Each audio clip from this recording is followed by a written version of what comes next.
बिस्मिल्लाहिर्रहमानिर्रहीम। अस्सलाम वालेकुम students, I am Mohammad Usman Ali, your mathematics teacher.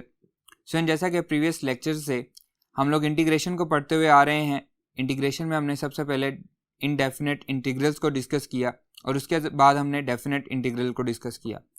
आज के लेक्चर में हम पढ़ेंगे कि इंटीग्रेशन की एप्लीकेशन क्या है, जो कि एक्चुअली हमारी बुक के according area under the curve है। तो आइए उसको डिस्कस करते हैं।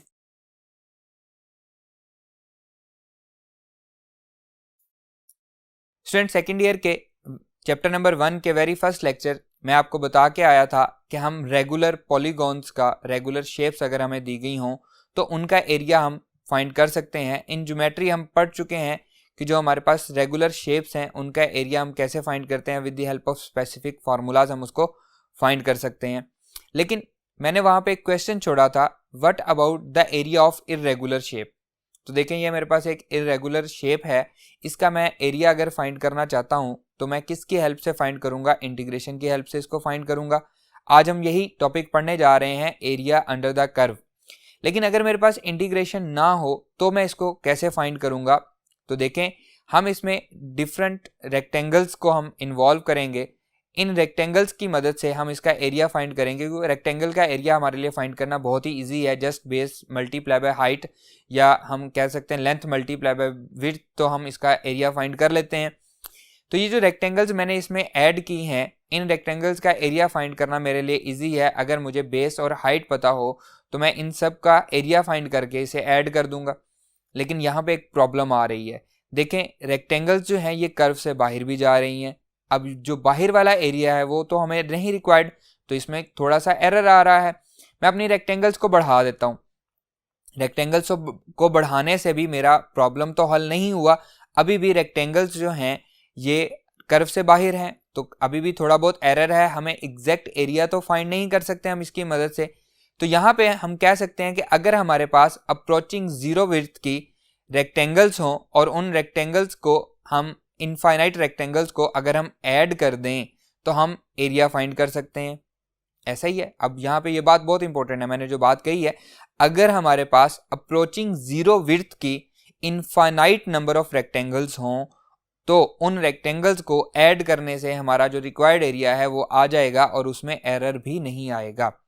इस बात को मैं एक एग्जाम्पल से आपको समझाता हूँ। देखें, y is equals to X square, ये हमारे पास एक पैराबोला है। हम 0 to 1 ये वाला एरिया हम फाइंड करना चाहते हैं। मैं इसको 4 इक्वल पार्ट्स में, इक्वल रेक्टेंगल्स में डिवाइड कर लेता हूँ। 1/2, 1/4, 1/2, 3/4 और 1। अब हम इसको फार्मूले में पुट करते हैं। y is equals to X square, X की वैल्यू जब मैं 1/4 पुट करता हूँ तो हाइट हमारे पास आती है 1/16। जब मैं 1/2 पुट करता हूँ तो हाइट हमारे पास आती है 1/4, एंड जब मैं इसको 3/4 पुट करता हूँ तो हाइट मेरे पास आती है 9/16 और 1 पे 1 आ रही है। तो ये मेरे पास अब बेस भी आ रही है। बेस इसमें क्या है, 4 इक्वल हैं, तो 1/4, 1/4, 1/4 सारों के क्या है, ये 4 इक्वल पार्ट्स में मैंने इसको डिवाइड किया हुआ है। तो बेस हमारे पास 1/4 है, हाइट उसके रिस्पेक्टिवली मैंने फाइंड कर ली है। तो अब हम क्या करेंगे, इनको हम एरिया फाइंड करके बेस मल्टीप्लाई बाय हाइट, तो हम इनको ऐड कर देंगे और ऐड करने के बाद हमारा आंसर जो आ रहा है वो आ रहा है 0.48। ऐसा ही है। नेक्स्ट देखें, अगर मैं रेक्टेंगल्स को बढ़ा देता हूँ। अब मैंने इसमें 10 रेक्टेंगल्स ले ली, हर एक की जो बेस है वो 0.1 है, तो 10 नंबर ऑफ रेक्टेंगल्स हैं, उनके रिस्पेक्टिव हमने उनकी हाइट फाइंड कर ली। इनको हम बेस को हाइट से मल्टीप्लाई करके जब हम ऐड करते हैं तो हमारे पास जो एरिया आता है वो आता है 0.385। मजीद एक्यूरेसी की तरफ हम मूव कर रहे हैं, लेकिन एग्जैक्ट तो नहीं आ रहा। जैसे जैसे हम नंबर ऑफ रेक्टेंगल्स बढ़ाते जाएंगे, 10 से 100 पे जाएंगे, 100 से हम 1000 पे जाएंगे, तो हम अप्रोच कर रहे होंगे 1/3 को। हमारा एरिया जो है वो 1/3 को अप्रोच कर रहा होगा। क्लियर है? तो हम मजीद एक्यूरेसी की तरफ मूव करना शुरू कर देंगे। लेकिन अगर हमें इन तमाम रेक्टेंगल्स को इनका एरिया फाइंड करके ऐड करना है तो क्या करेंगे, हम इनको बनाते जाएंगे और हम ऐड करते जाएंगे। ऐसा नहीं करेंगे, हम कोई ना कोई फार्मूला ड्राइव करते हैं। देखें, ये हमारे पास एक फार्मूला है, समेशन को हम पढ़ के आए हैं प्रीवियस क्लासेस में। तो f ऑफ एक्स आई ये रिप्रेजेंट करता है हाइट ऑफ द रेक्टेंगल को, डेल्टा x रिप्रेजेंट करता है बेस ऑफ द रेक्टेंगल को। इन दोनों को जब हम मल्टीप्लाई करते हैं तो हमारे पास क्या आता है, एरिया, और उसको हम सम कर देते हैं from I varies from 1 to n. n represent the number of triangle where n approaches to infinity. Limit उस पर लगी हुई है, n approaches to infinity है, तो इसका मतलब है इनफाइनाइट नंबर ऑफ रेक्टेंगल्स को ऐड करेंगे तो हमारे पास क्या आएगा, हमारा रिक्वायर्ड एरिया आ जाएगा।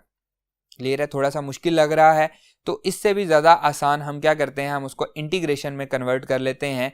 तो हमारे पास एरिया इज इक्वल्स टू आएगा, इंटीग्रेशन का साइन, ये जो हमारे पास साइन है ये s से हमने इसको बड़ा किया हुआ है, s को एक्चुअली ये हमारा सम को रिप्रेजेंट करता है। From a to b f of x delta x, f of x मैं आपको बता चुका हूँ कि हाइट ऑफ द रेक्टेंगल है, delta x is the base of the rectangle, multiply करके उस पर सम अप्लाई करते हैं from a to b in some interval जो भी हमें दिया गया होता है, तो हमारे पास एरिया आ जाता है। अभी जो क्वेश्चन मैंने आपके सामने लिखा था y equals to X square, तो यहाँ पे मैं f ऑफ x की जगह पे एक्स स्क्वायर पुट करता हूँ। इंटीग्रेशन को सॉल्व करना हम पढ़ चुके हैं, लिमिट मैंने उसकी ली थी 0 to 1, तो देखेंगे हमारे पास required area is equals to 0 to 1 x square dx आ रहा है। इस पे इंटीग्रेशन जब हम इसकी लेंगे तो ये बनेगा एक्स क्यूब डिवाइडेड बाई 3 और साथ हम लगा देंगे इसकी limit from 0 to 1 with the help of fundamental principle of calculus. पहले अपर लिमिट पुट होगी फिर लोअर लिमिट पुट होगी, तो यहाँ से देखें जो हमारा आंसर आ रहा है वो क्या आ रहा है, 1/3 1/3 हमारा आंसर आ रहा है, जो कि हम प्रीवियस जब हम रेक्टेंगल्स बना के इसको पुट कर रहे थे तो तब भी हमारा आंसर जो है वो 1/3 को ही अप्रोच कर रहा था, और अब यहाँ पे एग्जैक्टली हमने 1/3 आंसर हासिल कर लिया और साथ हम लिखेंगे स्क्वायर यूनिट्स क्योंकि ये क्या है, एरिया है।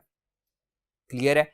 तो स्टूडेंट्स उम्मीद करता हूँ कि आपको ये लेक्चर समझ आया होगा, आपको ये समझ आया होगा कि हम अगर हमें कोई भी कर्व दी गई हो तो उसके अंडर हम एरिया कैसे फाइंड कर सकते हैं। हमारे जो नेक्स्ट लेक्चर हैं एक्सरसाइज 3.7 के, उसमें हम यही प्रैक्टिस बार बार करेंगे, वो सारे के सारे यही क्वेश्चंस हैं। इंशाल्लाह नेक्स्ट लेक्चर में आपसे मुलाकात होगी। अल्लाह हाफिज़।